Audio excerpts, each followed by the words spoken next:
Hi, class.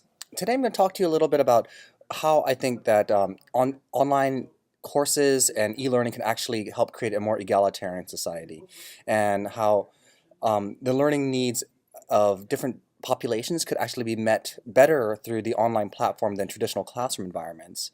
I'm going to start with people with disabilities. I'm going to focus there, actually. So people with physical disabilities, with who have trouble walking, have trouble driving a car, have trouble commuting to a campus, would really benefit. That's the most obvious one. Really benefit from just taking the class at home, not having to commute to class every day. For example, hybrid and flipped classrooms will reduce the amount of time commuting to a campus, and fully online courses they could actually take it from home and not have to interrupt their days. So that's the first and obvious example of why online education can actually be helpful.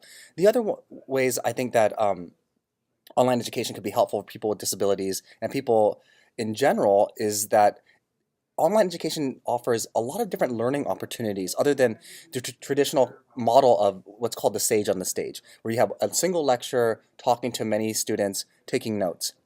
With the online environment, we could shorten the video time to like maybe 3 or 4 minute sections instead of a 45-minute lecture.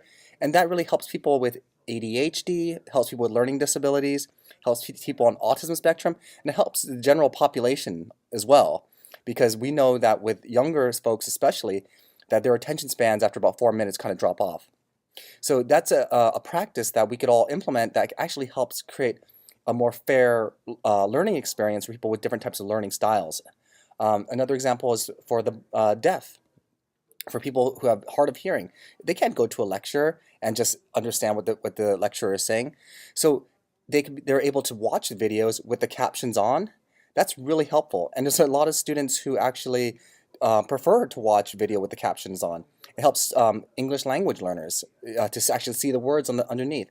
So that's another example of where students who are not necessarily disabled are really benefiting from the accessibility for people who actually do have disabilities.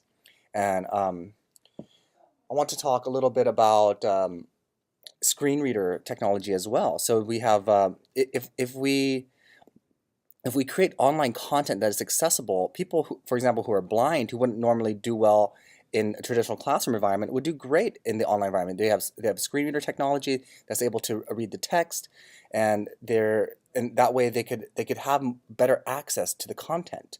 Um, and those are some examples. But I think the point that I want to make is that online education is actually making things a more equal playing field than the traditional classroom model.